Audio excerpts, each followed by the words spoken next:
جو عورتیں اس سال حج کے لیے نہیں جا سکتے وہ ہر فرض نماز کے بعد یہ 3 الفاظ پڑھیں۔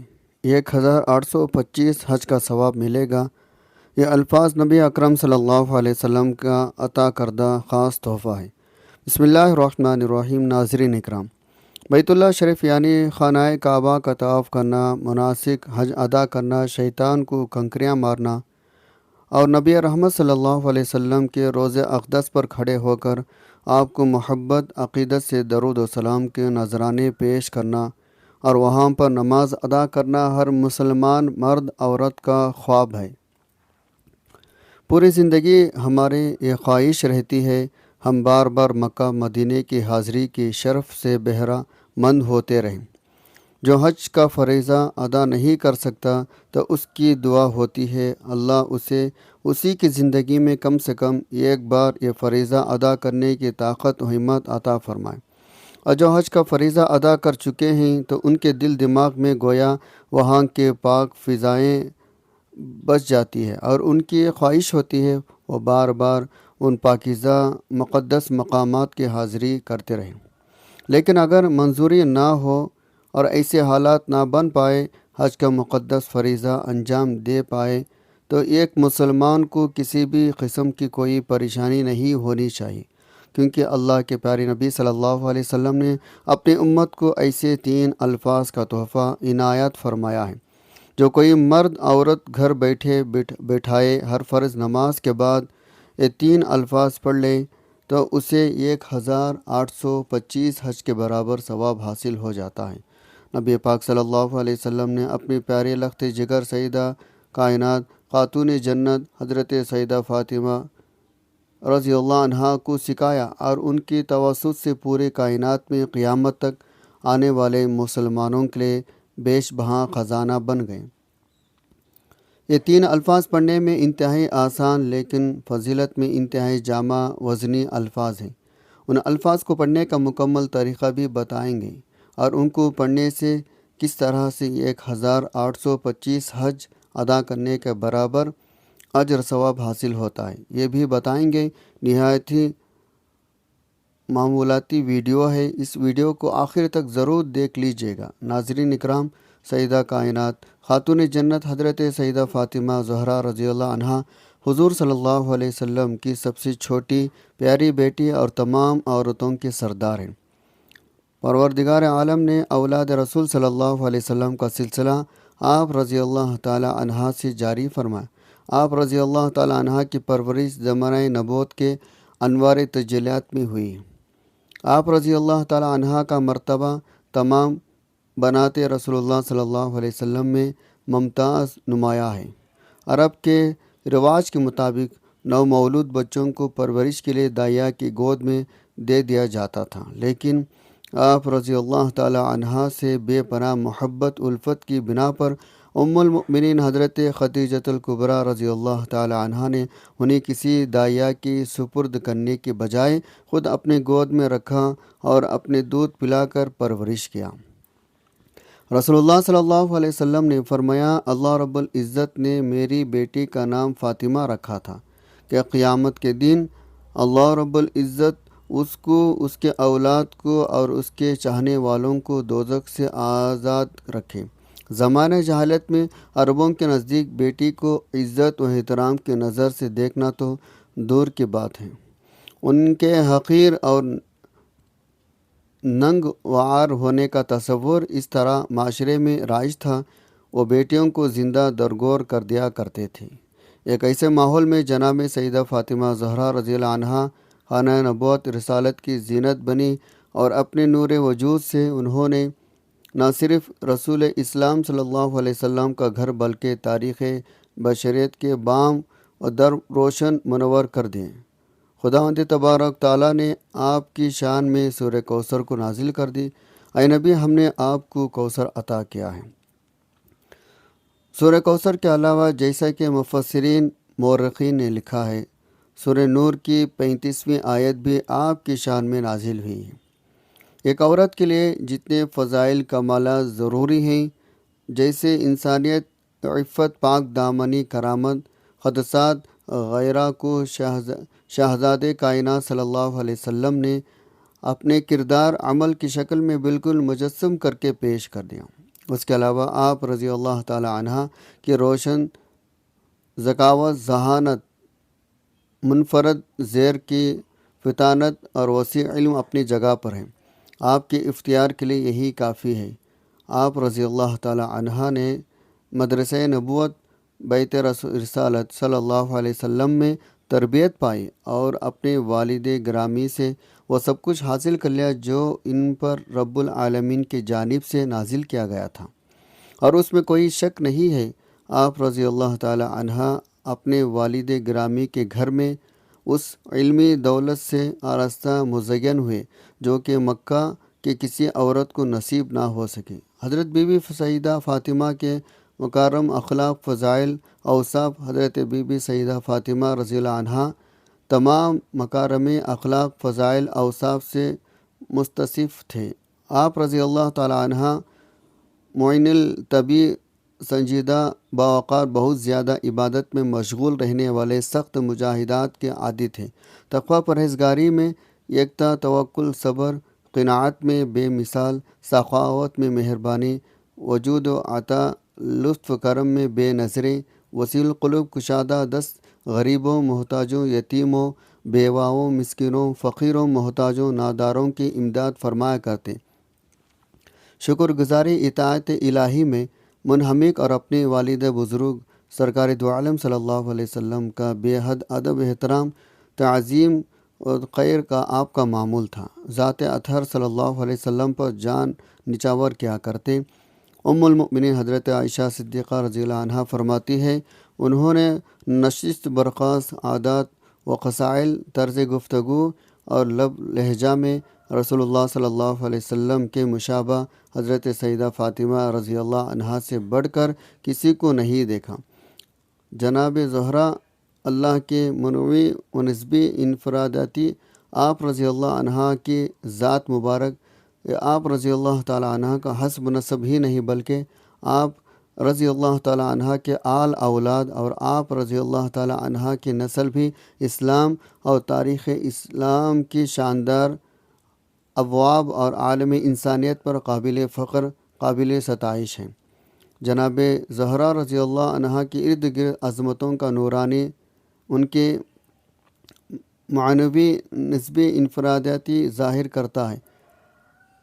آپ کے چاروں اطراف کائنات کے عرفہ ترین ہستیاں نظر آتی، ایک طرف سرکار مدینہ صلی اللہ علیہ وسلم بحیثیت والد گرامی، دوسرے جانب بحیثیت مالکۃ العرب حضرت خدیجۃ الکبریٰ رضی اللہ عنہا ہیں، تیسرے چوتھی جانب مولا کائنات علی مرتضیٰ بحیثیت شوہر اور سرداران جنت بحیثیت اولاد ہیں۔ علامہ اقبال حضرت فاطمہ زہرا رضی اللہ عنہ کے بارگاہ میں عقیدت کا اظہار کرتے ہی فرماتے ہیں، مریم از کی نسبت عیسیٰ عظیم، از سے نسبت حضرت زہرا عزیز، نور چشم رحمت العالمین سوا امام الاولین والآخرین۔ نسبتوں کے اس سے گانا جہالت سے حضرت زہرا رضی اللہ عنہا نے یہ ثابت کر دکھایا۔ آپ رضی اللہ عنہا کا کائنات کے سب سے اعلیٰ عارفہ بیٹی، بہترین زوجہ، عظیم ترین ماں ہیں، وہ ماں جس کی آغوش میں ایسے فرزند پروان چڑھے جن کو اگر سرمایہ دین حاصل پیغمبر علیہ السلام قرار دیا جائے تو مبالغہ نہ ہوگا۔ سیدہ فاطمہ رضی اللہ عنہا خواتین اسلام کے لیے یہ ایک روشن نمونہ ہیں۔ جرمنی کے مشہور اسکالر نامور محققین میریس شمول اپنے ایک مضمون خواتین پیغمبر علیہ السلام میں سیدہ فاطمہ رضی اللہ عنہا کے حضور خراج عقیدت پیش کرتے ہوئے لکھتے ہیں، حضرت فاطمہ رضی اللہ عنہا کے بارے میں تاریخ اسلام میں متعدد قصے واقعات معروف ہیں جو اس امر سے متعلق ہیں۔ انہوں نے غربت، تنگ دستی کیوں سہی، یہ واقعات اہل تقوی کے خوش کن تصور میں اضافہ کرتے ہیں جن کے لیے وہ در حقیقت انسانیت کی ملکہ تھیں۔ ان کے غربا مساکین کے لیے ایثار، سخاوت، فیاضی، حالانکہ ان کا اپنا گھرانہ بھوکا رہتا۔ یہ تمام واقعات اتنے متاثر کن، اتنے اثر انگیز، اتنے خوبصورت ہیں۔ حضرت فاطمہ رضی اللہ عنہا تمام مسلمانوں خواتین کے لیے ایک روشن نمونہ رول ماڈل نظر آتی ہے، جبکہ آج کی خاتون مادہ پرستی کا شکار نظر آتی ہے۔ مال دولت کے حصول کے لیے شوہر سے طرح طرح کے سوالات کرتی نظر آتی ہے، اور آج کے خاتون نے دنیا کی سب سے بڑی دولت صرف اور صرف مال اور روپے پیسے کو بنا لیا ہے۔ آج کی ضرورت ہے آج کی مسلمان عورت سیدہ کائنات فاطمہ رضی اللہ عنہا سے اخلاقی و روحانی فیوز حاصل کر کے اپنے اولاد کی پرورش اس طرح سے کرنے کی کوشش کریں جس کا درس سیدہ فاطمہ کے سوائق حیات سے ملتا ہے۔ رسول اللہ صلی اللہ علیہ وسلم کی وفات شریفہ کے بعد اہل بیت اطہر میں سب سے پہلے حضرت بی بی فاطمہ رضی اللہ عنہا کا وصال ہوا۔ آپ رضی اللہ تعالی عنہا کو اپنی وفات کی خبر رسول اللہ صلی اللہ علیہ وسلم سے مل چکی تھی۔ سرکار دو عالم صلی اللہ علیہ وسلم کی رحلت شریف کے بعد آپ رضی اللہ عنہا کو کسی نے ہنستا ہوا نہیں دیکھا۔ 6 ماہ بعد 3 رمضان مبارک سن 11 ہجری کو سیدہ فاطمہ رضی اللہ عنہا نے دنیا سے پردہ فرمایا، اور رات کے وقت آپ رضی اللہ عنہا کو حضرت علی کرم اللہ وجہہ نے آپ رضی اللہ تعالی عنہا کی وصیت کے مطابق سپرد لحد کیا۔ حضرت فاطمہ رضی اللہ تعالی عنہا کی لحد مبارک حضرت حسن رضی اللہ عنہ کی لحد مبارک کے ساتھ ہی جنت البقیع میں ہے۔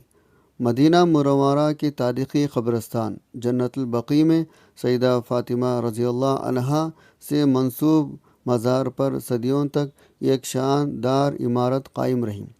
آپ کے لحد مبارک جنت البقیع میں مرجع خلائق ہے۔ حضرت سیدہ فاطمہ رضی اللہ عنہا کو نبی صلی اللہ علیہ وسلم نے بہت سے کلمات اور وظائف عطا فرمائے تھے، لیکن ایک ایسا وظیفہ بھی عطا فرمایا تھا جن کو نبی صلی اللہ علیہ وسلم نے ایک نہایت ہی خاص الخاص موقع پر عطا فرمایا تھا۔ جب سیدہ فاطمہ رضی اللہ عنہا نے نبی صلی اللہ علیہ وسلم سے اپنی کسی فرمائش کا اظہار فرمایا تو نبی صلی اللہ علیہ وسلم نے فرمایا، اے میری بیٹی فاطمہ، کیا میں تمہیں ایسی چیز نہ دوں جو دنیا آخرت میں تمہارے لیے فائدہ مند ہو جائے؟ تب نبی صلی اللہ علیہ وسلم نے فرمایا، صبح فجر کے نماز کے بعد 33 مرتبہ سبحان اللہ، 33 مرتبہ الحمدللہ، 34 مرتبہ اللہ اکبر پڑھا کرو۔ ان 3 الفاظ کا درجہ بہت بلند ہے۔ ان 3 الفاظ میں محققین نے اپنی تحقیق کے بعد امت کو بتایا کہ 3 الفاظ پڑھنے میں انتہائی آسان، میزان عمل میں بے حد بھاری اور بلند مرتبہ ہے۔ علماء اکرام کہتے ہیں جو مرد عورت ہر فرض نماز کے بعد ان کلمات کو اس طرح ادا کرے جیسے ابھی بتایا گیا، اس کی زندگی کے تمام گناہ مٹ جاتے، چاہے وہ سمندر کے جھاگ کے برابر ہی کیوں نہ ہو۔ یہی نہیں بلکہ علماء اکرام نے ان کلمات کی فضیلت بیان کرتے فرمایا، جو شخص یہ عمل کرتا ہے تو اسے ایک حج کے برابر اجر ثواب فوری طور پر عطا کر دیا جاتا ہے۔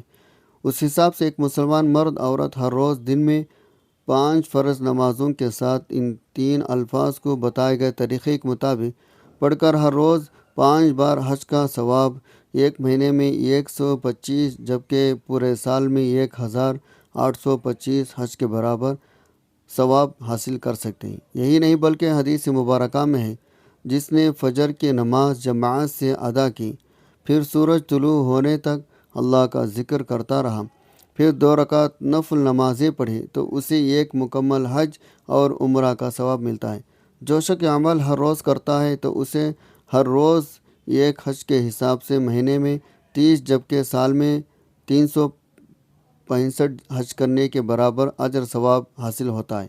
نبی کریم صلی اللہ علیہ وسلم نے ارشاد فرمایا، جو شخص اپنے گھر سے پاک ہو کر مسجد کی طرف نکلتا ہے، ہر قدم کے بدلے ایک نیکی، ہر قدم پر ایک گناہ مٹا دیا جاتا ہے، اور ایک قدم اسے حج کرنے والوں کی طرح بنا دیتے ہیں۔